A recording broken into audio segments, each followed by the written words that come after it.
भगवान हयग्रीव के पूजन की विधि।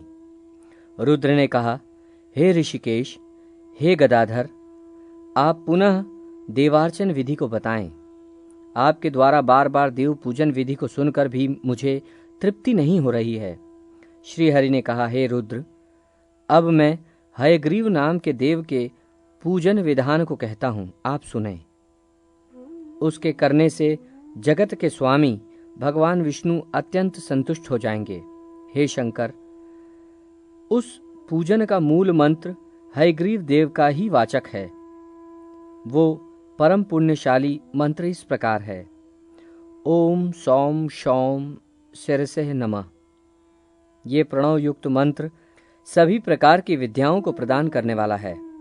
ओम शाम हृदयाय नमः, ओम शीम शिरसे स्वाहा, ओम शूम शिखाय वषट, ओम शैम कवचाय हुम, ओम शौम नेत्रत्राय वौषट, ओम हम अस्त्राय फट।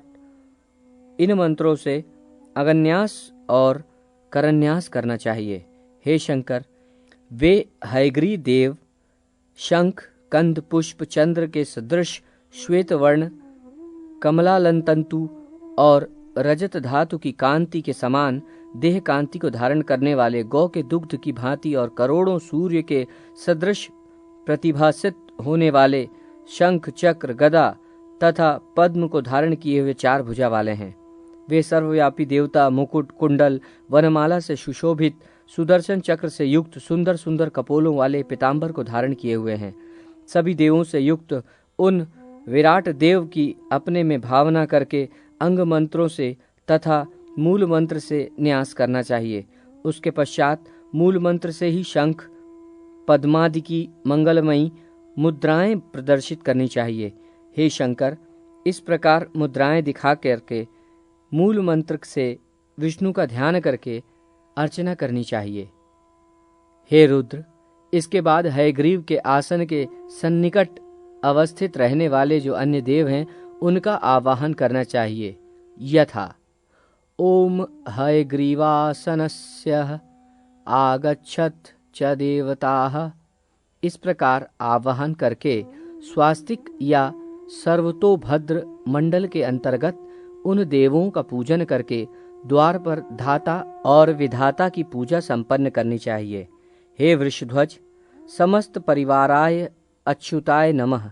इस मंत्र से मंडल के मध्य में भगवान विष्णु का पूजन करके द्वार पर गंगा, महादेवी तथा शंख एवं पद्म नामक निधि की पूजा करके अग्रभाग में गरुड़ तथा मध्य भाग में आधार नाम वाली शक्ति की पूजा करनी चाहिए। हे महादेव, तदनंतर कूर्म, अनंत एवं पृथ्वी का पूजन करें और अग्नि कोण में धर्म, नैऋत्य कोण में ज्ञान, वायु कोण में वैराग्य तथा ईशान कोण में ऐश्वर्य का पूजन करना चाहिए। इसके बाद पूर्व दिशा में अधर्म, दक्षिण दिशा में अज्ञान, पश्चिम दिशा में अवैराग्य तथा उत्तर दिशा में अनैश्वर्य का भी पूजन करना चाहिए। इसके बाद मंडल के मध्य में सत्व, रजस तथा तमस, इन 3 गुणों की पूजा करके मध्य भाग में ही कंद, नाल और पद्म की विधिवत पूजा करें। तदनंतर मध्य देश में अर्क, सोम और अग्निमंडल का पूजन करना चाहिए। हे वृषध्वज, विमला, उत्कर्षिणी, ज्ञाना, क्रिया, योगा, प्रहवी, सत्या, ईशाना तथा अनुग्रह नामक ये शक्तियां हैं। पूर्वादि दिशाओं में पूर्व, दक्षिण, पश्चिम तथा उत्तर में अव्यवस्थित पद्म पत्रों पर यथाक्रम ओम विमलाय नमः, ओम उत्कर्षणीय नमः, ओम ज्ञानाय नमः, ओम क्रियाय नमः, ओम योगाय नमः इत्यादि मंत्रों से विमलादि शक्ति का पूजन करना चाहिए। कल्याणकामी व्यक्ति को चाहिए कि वे अनुग्रह नामक शक्ति की पूजा पद्म की कर्णिमा में ओम अनुग्रहाय नमः इस मंत्र से करे। इस विधि से स्नान, गंध, पुष्प, धूप, दीप, नैवेद्य समर्पण करके देव के आसन का मंगलमय पूजन करना चाहिए। इस पूजा के पश्चात देवाधिदेव भगवान हयग्रीव देव का मंडल में आवाहन करना चाहिए। आवाहन करके समाहित होकर उनका न्यास भी करना चाहिए। न्यास करने के पश्चात देवों और असुरों से नमस्कृत देवाधिदेव भगवान परमेश्वर हयग्रीव देव का पुनः ध्यान करना चाहिए और शंख चक्रादि मंगलमयी मुद्राएं प्रदर्शित करनी चाहिए। उसके बाद पाद्य, अर्घ्य, आचमन तथा स्नान प्रदान करें। हे वृषध्वज, उन्हें वस्त्र प्रदान करने के बाद आचमन प्रदान कर उनको सुंदर यज्ञोपवीत समर्पित करना चाहिए और उन्हें पाद, अर्घ्य आदि प्रदान करना चाहिए। अनंतर मूल मंत्र से भैरव देव को पाद्यादि प्रदान करते हुए उनका विधिवत पूजन करना चाहिए। हे शिव, इसके बाद शुभदायिनी तथा ऐश्वर्य प्रदान करने वाली परमा देवी लक्ष्मी की पूजा करें। पूर्व दिशा में ओम शंखाय नमः कहकर शंख का, दक्षिण दिशा में ओम पद्माय नमः कहकर पद्म का, पश्चिम दिशा में ओम चक्राय नमः कह के चक्र का तथा उत्तर दिशा में ओम गदाय नमः कहकर गदा का यथाक्रम पूजन करें। इसी प्रकार पुनः पूर्व दिशा में ओम शंगाय नमः से शंख, दक्षिण दिशा में ओम मुसलाय नमः से मूसल, पश्चिम दिशा में ओम पाशाय नमः से पाश, उत्तर दिशा में ओम अंकुशाय नमः से अंकुश तथा मध्य दिशा में ओम शक्राय धनुषय नमः कहकर सरयुक्त धनुष की पूजा करनी चाहिए। हे रुद्र, पुनः पूर्व आदि 4 दिशाओं में श्रीवत्स, कौस्तुभ, वनमाला और मंगलमय पीतांबर की पूजा करके पुनः शंख चक्र गदाधारी भगवान हयग्रीव की पूजा करें। तदनंतर ओम ब्रह्माणे नमः से ब्रह्मा, ओम नारदाय नमः से नारद, ओम सिद्धाय नमः से सिद्ध, ओम गुरुभ्यो नमः से गुरु, ओम परम गुरुभ्यो नमः से परम गुरु, ओम गुरुपादुम काम्भ्या नमः से गुरुपादुका की पूजा करें। तत्पश्चात ओम सवाहनाय सपरिवाराय इंद्राय नमः, ओम सवाहनाय सपरिवाराय अग्नेय नमः, ओम यामाय नमः, ओम ऋतिकर्ये नमः, ओम वरुणाय नमः, ओम वावये नमः, ओम सोमाय नमः, ओम ईशानाय नमः, ओम अंतानाय नमः, ओम ब्रह्मणे नमः। इन मंत्रों से पूर्व आदि दिशाओं में ऊर्ध्व दिशा पर्यंत इंद्र, अग्नि आदि सभी दिग् देवताओं की पूजा करनी चाहिए। इसके बाद ओम वज्राय नमः, ओम शक्तये नमः, ओम दंडाय नमः, ओम खंडाय नमः, ओम पाशाय नमः, ओम ध्वजाय नमः, ओम गदाय नमः, ओम त्रिशूलाय नमः, ओम चक्राय नमः, ओम पद्माय नमः। इन मंत्रों से वज्र, शक्ति आदि आयुधों की पूजा करें। तत्पश्चात ईशान कोण में ओम विश्वक्सेनाय नमः, इस मंत्र से विश्वक्सेन की पूजा करें। इस प्रकार अनंत की भी पूजा करें। हे वृषध्वज, भगवान हयग्रीव के मूल मंत्र से गंध, पुष्प, धूप, दीप तथा नैवेद्य के द्वारा उनकी पूजा करनी चाहिए। तत्पश्चात उनकी प्रदक्षिणा करके नमस्कार करें और यथाशक्ति मूल मंत्र का जप कर उन्हें समर्पित कर दें। तदनंतर देवेश्वर भगवान हयग्रीव की स्तुति करनी चाहिए। सर्व विद्याधिपति अर्श्वशीर भगवान को नमस्कार है। विद्या स्वरूप, विद्या प्रदायक उन देव के लिए बार बार नमन है। शांत स्वरूप, त्रिगुणात्मक सुर तथा असुरों का निग्रह करने वाले, सभी दुष्टों का विनाश करने वाले सर्वलोकाधिपति ब्रह्म स्वरूप उन देव हयग्रीव के लिए नमस्कार है। महेश्वर के लिए भी वंदनीय, शंख चक्रधारी, जगत के आदि कारण, परम उदार तथा सभी प्राणियों का हित करने वाले देव के लिए नमस्कार है। त्रिगुणात्मक, त्रिगुणातीत ब्रह्मा विष्णु स्वरूप, जगत की सृष्टि के कर्ता, संहर्ता, देवेश्वर तथा सर्वव्यापक उन भगवान हयग्रीव को बारंबार नमस्कार है। इस प्रकार स्तुति करके अपने हृदय कमल के मध्य शंख, चक्र और गदा को धारण करने वाले करोड़ों सूर्यों के समान कांतिमान, सर्वांग सुंदर, अविनाशी महेश्वर के भी ईश देवाधिदेव परमात्मा हयग्रीव का ध्यान करना चाहिए। हे शंकर, इस प्रकार मैंने भगवान हयग्रीव की पूजा की विधि का वर्णन किया। परम भक्ति पूर्वक जो इसका पाठ करता है वो परम पद को प्राप्त होता है। गायत्री न्यास तथा संध्या विधि। श्री हरि ने कहा, हे शंकर, अब मैं गायत्री देवी के पूजन की विधि बताता हूँ, आप इसका श्रवण करें। इस गायत्री मंत्र के ऋषि विश्वामित्र, देवता सविता, मस्तक ब्रह्मा और शिखा रुद्र हैं। ये विष्णु के हृदय में रहने वाली है। ये विनियोग काल में एक नेत्रा हैं। इनका प्रादुर्भाव कात्यायन गोत्र में हुआ है। तीनों लोग इनके चरण हैं तथा ये पृथ्वी की कोख में स्थित रहती हैं। गायत्री देवी के स्वरूप को इस प्रकार जानकर 12 लाख जप करना चाहिए। इस मंत्र के त्रिपाद तथा चतुष्पाद अर्थात 3 चरण तथा 4 चरण होते हैं।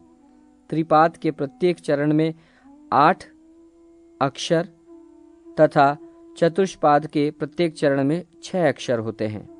जप में त्रिपदा और पूजन में चतुष्पदा गायत्री के मंत्र का प्रयोग करने के लिए कहा गया है। जप, ध्यान, यज्ञादि कृत्य एवं पूजन के कार्यों में नित्य सर्व पाप विनाशिनी गायत्री देवी का विधिवत अपने अंगों में न्यास करना चाहिए। पैर के अंगुष्ठ भाग में, गुल्फ के मध्य भाग में, दोनों जंघाओं, दोनों जानुओं, अरुभाग, गुम्य स्थान, अंडकोश, नाड़ी, नाभि, शरीर के उदर भाग, दोनों स्तन, हृदय, कंठ, ओष्ठ, मुख, तालु, दोनों स्कंध प्रदेश, दोनों नेत्र और भौं तथा मस्तक में इस गायत्री मंत्र का न्यास करके क्रमशः पूर्व, दक्षिण, उत्तर तथा पश्चिम दिशा में इसका न्यास करना चाहिए। हे रुद्र, इन गायत्री देवी के मंत्र के वर्णों को कह रहा हूँ।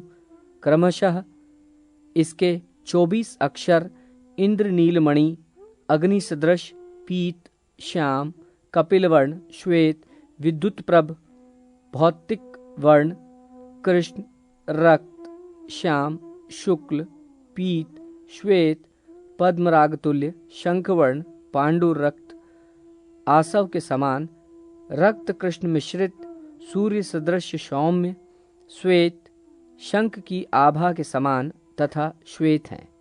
गायत्री देवी के मंत्र का जप करके मनुष्य जिन जिन वस्तुओं को हाथ से स्पर्श करता है और नेत्रों से जिनका जिनका अवलोकन करता है, वे सभी पवित्र हो जाते हैं। गायत्री से श्रेष्ठ दूसरा कोई मंत्र नहीं है, ऐसा समझना चाहिए।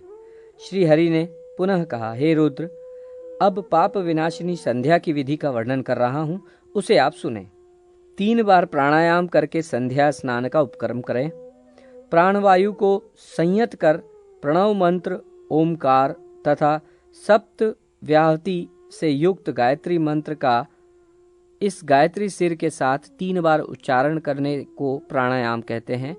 द्विज प्राणायामों के द्वारा मानसिक, वाचिक तथा कायिक दोषों को भस्म कर लेता है। इसलिए यथाविधि यथानियत सभी कालों में प्राणायाम परायण होना चाहिए। प्रातः सूर्यश्च इस मंत्र के द्वारा, मध्याह्न में आपः परंतु इस मंत्र से तथा सायंकाल अग्निश्च मां मनयंशु इस मंत्र के द्वारा यथाविधि आचमन करके प्रणव मंत्र से युक्त आपोहिम इस ऋषा से कुशोदक के द्वारा मार्जन करते हुए प्रत्येक पद पर जल सिर पर छिड़के। रजोगुण से उत्पन्न होने वाले पाप, तपोगुण और अज्ञानजन्य पाप, जागृत, स्वप्न और सुषुप्ति की स्थिति में होने वाले पाप तथा कायिक, वाचिक एवं मानसिक ये 9 पाप इन 9 मंत्रों से भस्म हो जाते हैं। दाहिने हाथ में जल लेकर उसे द्रुपदा मंत्र के द्वारा अभिमंत्रित कर सिर पर छोड़ दें। अघमर्षण मंत्र की 3, 6, 8 अथवा 12 आवृत्ति करके अघमर्षण करें। तत्पश्चात अदूत्यम तथा चित्रम इन मंत्रों से सूर्योपस्थान करना चाहिए। इससे दिन तथा रात्रि में किए गए समस्त पाप उसी क्षण नष्ट हो जाते हैं। प्रातःकाल की संध्या खड़े होकर तथा मध्याह्न एवं संध्या काल की संध्या बैठकर करनी चाहिए।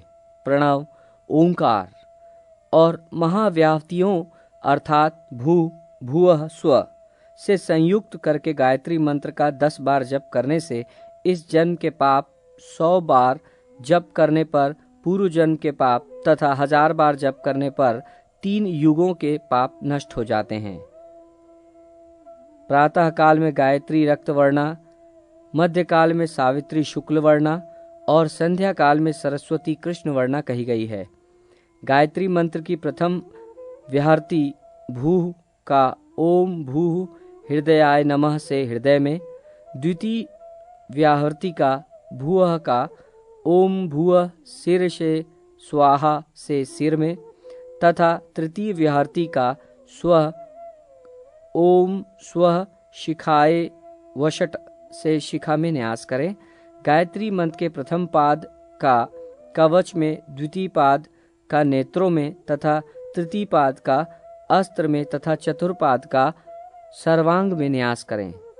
संध्याओं के समय इस कथित विधि से न्यास करके वेद माता गायत्री का जप करने वाले का सब प्रकार से कल्याण होता है। प्राणायाम के अनंतर सभी अंगों में न्यास करें। त्रिपदा गायत्री ब्रह्मा विष्णु और शिव स्वरूपा है। इसके ऋषि छंद और विनियोग को भली भांति जानकर जप करना चाहिए। ऐसा करने से साधक सभी पापों से विमुक्त होकर ब्रह्मलोक को प्राप्त करता है।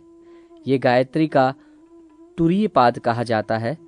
जो व्यक्ति संध्योपाजन नहीं करता है उसको सूर्यदेव विनिष्ट कर देते हैं। तुरीय पाद के ऋषि निर्मल तथा छंद गायत्री एवं देवता परमात्मा है। जो मनुष्य योग और मोक्ष को प्रदान करने वाली परम श्रेष्ठा देवी गायत्री का जप करता है उनके महान से महान पाप नष्ट हो जाते हैं। प्रातः, मध्याह्न एवं सायं ये तीनों संध्याओं में 1008 या 108 बार गायत्री मंत्र का जप करने वाला व्यक्ति ब्रह्मलोक जाने का अधिकारी हो जाता है।